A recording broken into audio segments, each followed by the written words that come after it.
नमस्कार। यमराज सावित्री संवाद के इस दूसरे भाग में आप सभी का स्वागत है।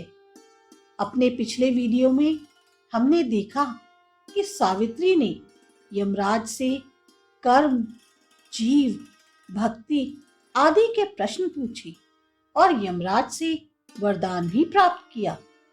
वरदान प्राप्त करके भी सावित्री यमराज के पीछे ही चलने लगी। तब यमराज ने कहा, हे सावित्री, तुम अब भी मेरे पीछे क्यों आ रही हो? महाराज, आपने मुझे बहुत ज्ञान की बातें बताई, पर मुझे जीव के कर्मों का फल और संसार से उसकी मुक्ति का उपाय जानने की बड़ी जिज्ञासा है। अतः अगर आपकी मुझ पर कृपा है तो कृपया वो भी मुझे बताएं। हे सावित्री, मनुष्य के अच्छे और बुरे कर्मों की उत्पत्ति केवल इस पुण्य भूमि भारतवर्ष में ही होती है और कहीं नहीं। दूसरी जगह लोग केवल कर्मों का फल भोगते हैं।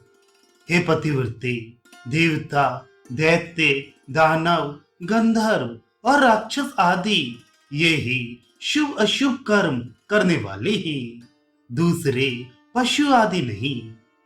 ये देवता आदि प्राणी कर्मों के फल के अनुसार विविध योनियों में भटकते हैं और स्वर्ग नरक की प्राप्ति करते रहते हैं।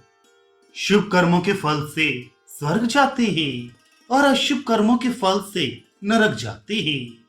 प्राणी अपने पहले जन्मों के अशुभ कर्मों के कारण रोगी और शुभ कर्मों के प्रभाव से रोग रहित होते हैं। इसी तरह कर्मों के प्रभाव से मनुष्य लंबी आयु अथवा छोटी आयु प्राप्त करते हैं। सावित्री, अब मैं तुम्हें बहुत ही गुप्त बात बता रहा हूँ। मनुष्य को भक्ति का प्राप्त होना उनके जन्मों में किए गए पुण्यों का फल है। भक्ति दो प्रकार की होती है। पहली सकाम अर्थात किसी कामना से की जाने वाली भक्ति, दूसरी निष्काम अर्थात बिना किसी कामना के की जाने वाली भक्ति। सकाम भक्त कर्म प्रधान होता है, निष्काम भक्त केवल भक्त होता है। सकाम अपने कर्मों का फल भोगता है और श्री हरि के धाम में जाता है। वहां से समयानुसार पुनः भारतवर्ष में उच्च कुल में उसका जन्म होता है। जो निष्काम भक्त होते हैं वो शरीर त्याग कर मुक्ति प्राप्त करते हैं और फिर से जन्म मृत्यु को प्राप्त नहीं होते। इसलिए सभी को स्वर्ग तथा देवलोकों की प्राप्ति के लिए शुभ कर्म ही करने चाहिए। जो अशुभ कर्म करते हैं वे अवश्य ही नरक में जाते हैं।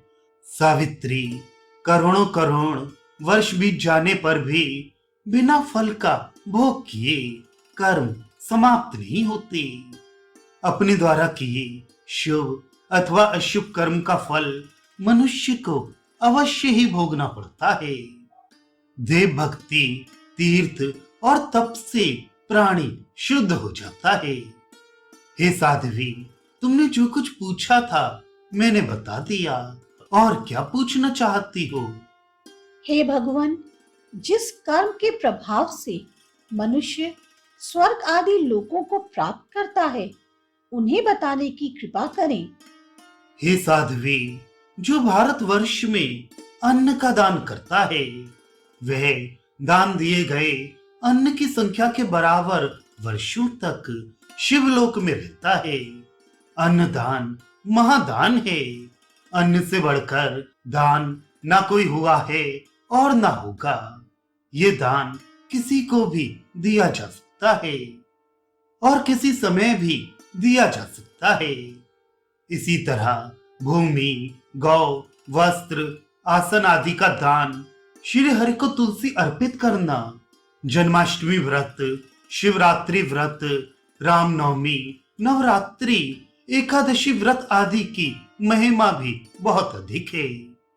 जो मनुष्य भगवान श्री हरि के नामों का स्वयं कीर्तन करता है अथवा इसके लिए दूसरों को प्रेरणा देता है, वह जापे गए नामों की संख्या के बराबर युगों तक विष्णु लोक में आनंद भोगता है। इसी तरह शिवलिंग पूजन, शालिग्राम पूजन, तीर्थ स्नान, भगवती यज्ञ आदि की भी महिमा अनंत है। सावित्री, जो तुमने पूछा था वह हमने तुम्हें बता दिया। अब और क्या सुनना चाहती हो? हे धर्मराज, पूर्व में सूर्यदेव ने पुष्कर क्षेत्र में धर्म की उपासना की थी। उनसे प्रसन्न होकर धर्म ने स्वयं सूर्य के पुत्र के रूप में जन्म लिया। सूर्य के उन पुत्र आप धर्मराज को मैं प्रणाम करती हूँ, जो सभी प्राणियों में समान भाव रखते हैं और सबके साक्षी हैं। उन भगवान शमन को मैं प्रणाम करती हूँ, जो काल के अनुसार अपनी इच्छा से सब प्राणियों का अंत करते हैं। उन भगवान कृतांत को मैं प्रणाम करती हूँ, जो सभी प्राणियों को नियंत्रण में रखते हैं और पापियों की शुद्धि के लिए हाथ में दंड रखते हैं। उन भगवान दंडधर को मैं प्रणाम करती हूँ, जो संसार के सभी प्राणियों के समय का निरंतर हिसाब किताब रखते हैं। उन भगवान काल को मैं प्रणाम करती हूँ, जो तपस्वी, ब्रह्मनिष्ठ, संयमी, जितेंद्रिय तथा जीवों को उनके कर्मों का फल देने वाले हैं।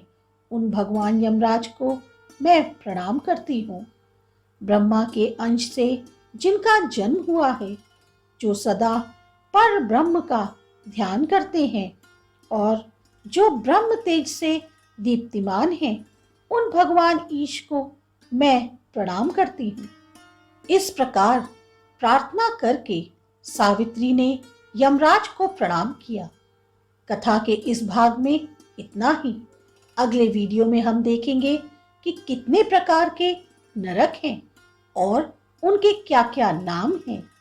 कथा को प्रेम सहित सुनने के लिए आपका धन्यवाद। नमस्कार।